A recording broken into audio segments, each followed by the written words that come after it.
ce que je voulais vous dire avant de vous quitter, et bah du coup, c'est qu'on va essayer la grande sœur maintenant.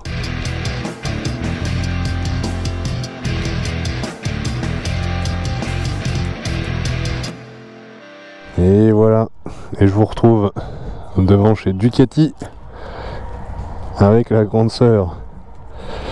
Donc je vous retrouve pourquoi, allez voir la précédente vidéo où j'essayais la petite sœur, la Ducati Street Fighter V2. Là on va partir essayer la grande sœur, la V4, la V4S. Donc voilà, avec les belles suspensions Öhlins, piloté, tout qui va bien. Là ça devrait être sympathique.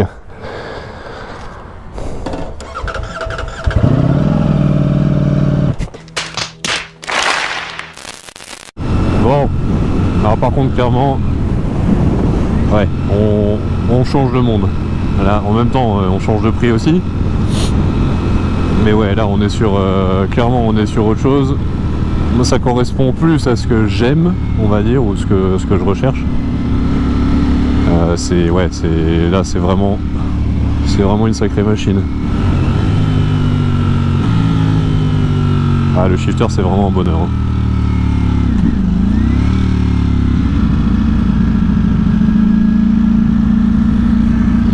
Par contre la sonorité vraiment elle est ultra présente en bas là, ça gronde, ça c'est vraiment sympa. Bon, par contre ce qui est cool c'est que le moteur est, ouais, je trouve que ce moteur est vraiment agréable, il est très souple, ça reste un V4 donc c'est pas aussi souple qu'un 4 en ligne, mais c'est quand même plus souple qu'un V2, ça c'est clair.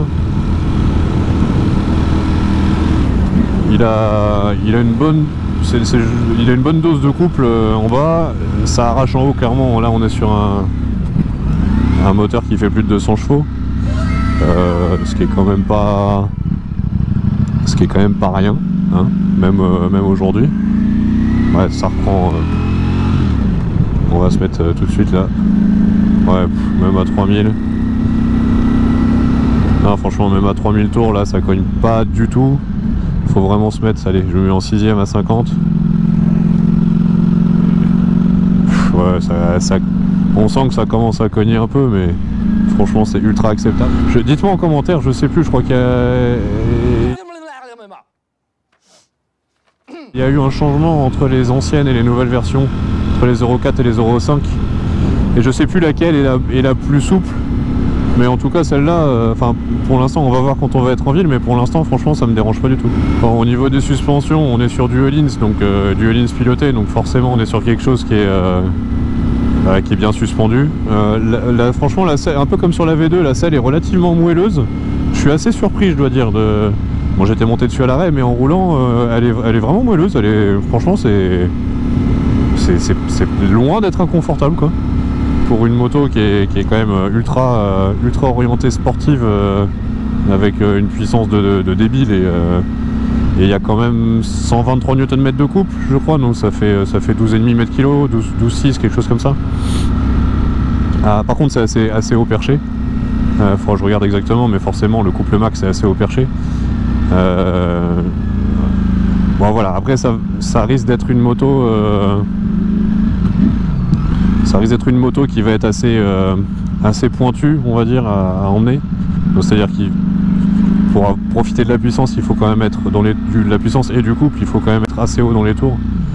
Donc pour la route, c'est pas forcément ce qu'il y a de plus adapté entre guillemets. Bien que j'ai toujours roulé des 4 cylindres et c'est typiquement le comportement d'un 4 cylindres en ligne où tout est en haut. Maintenant ça a l'avantage aussi, donc ça a le désavantage de ne pas avoir du couple disponible tout de suite comme un gros V2 où on va pouvoir, voilà, sans forcément taper dedans, on va pouvoir avoir beaucoup de couple et avoir une moto super agréable même à mi-régime. Ici ça a l'avantage d'avoir une moto souple en bas et très énervée en haut. C'est une autre façon de conduire, une autre façon de piloter, et c'est quand même bon, c'est de la belle moto, hein, clairement. On profite quand même du top de la techno, du top des accessoires.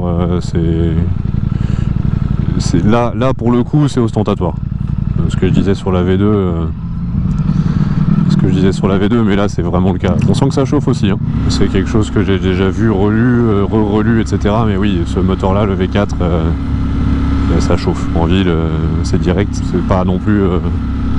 c'est pas une moto faite pour rouler en ville de toute façon, c'est pas le but de la moto, de cette moto là, donc bon, j'ai envie de dire, vous passez en ville, ça chauffe un peu, bon, faut le savoir, ça va vous chauffer un peu les guibolles. Par contre ce bruit est vraiment, ouais, c'est ça, ils ont fait un V4 mais qui sonne presque comme un V2, Ducati quoi. J'en profite encore une fois pour remercier Ducati Metz. Parce que là ça me permet d'essayer, bon vous voyez pas la vidéo en même temps, mais moi ça me permet d'essayer la V2 et la V4 coup sur coup. Donc au niveau des sensations c'est pas mal parce que j'ai pas le temps d'oublier. Excusez-moi madame. J'ai pas le temps d'oublier ce qui se passe ou quoi, je prends une moto, on a mangé et je prends une deuxième moto. J'ai vraiment, je retrouve le même typage de conduite on va dire au niveau de la position. Et voilà forcément on passe du V2 au V4 donc on passe du bébé au papa avec des poils. Ah bon, on va arriver dans la partie un peu plus dynamique. Là ça va être intéressant.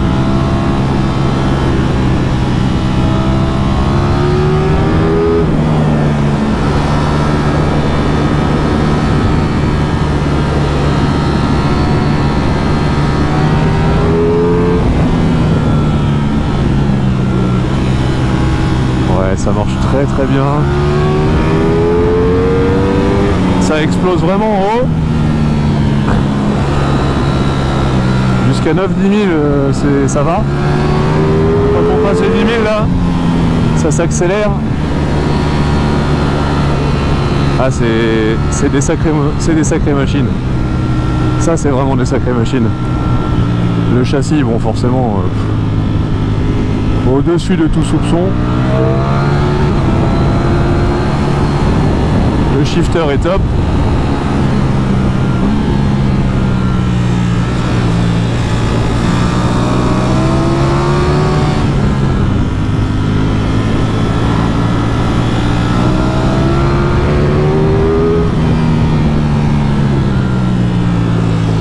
Alors honnêtement,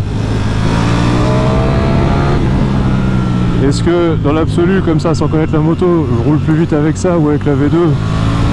À mon avis, ça se vaut. Parce que la V2 est facile, celle-là est quand même beaucoup plus impressionnante. Mais ça s'emmène ça s'emmène tout seul quoi. Sans vouloir trop forcer non plus, c'est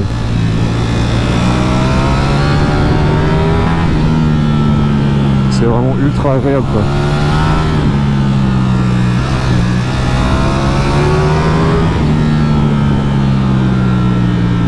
Malgré le grand guidon, l'amortisseur de direction fait bien son office, ça bouge pas.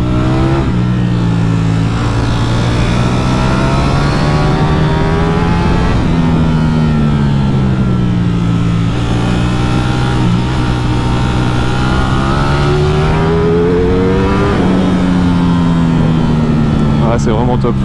Voilà la Diva. Alors voilà, comme je disais, niveau finition, on cache un peu, etc. La V2 je trouve est plus travaillée, mais ouais, là celle-là elle est brute quoi. Elle est brute de pomme. Oh, oui. Donc ouais, c'est une sacrée machine. Vraiment, ah c'est beau quoi. Ouais, c'est joli, Enfin non, c'est jolly.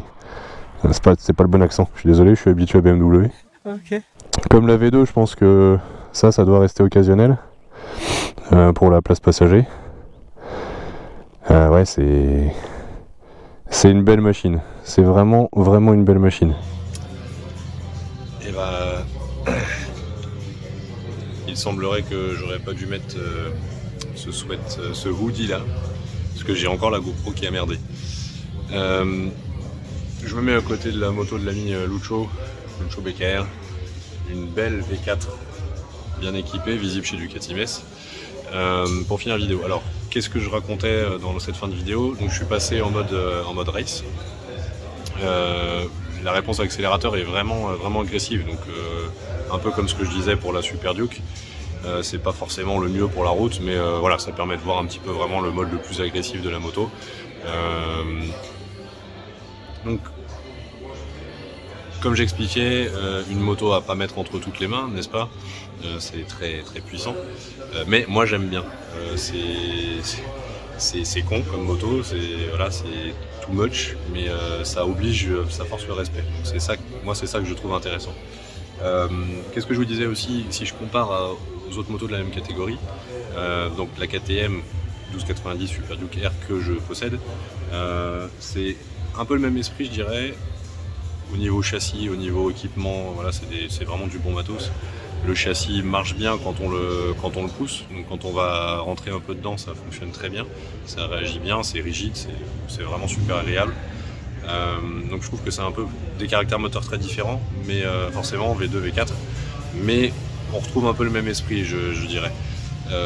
La BMS Miller, elle par contre, je trouve que c'est vraiment une moto plus accessible.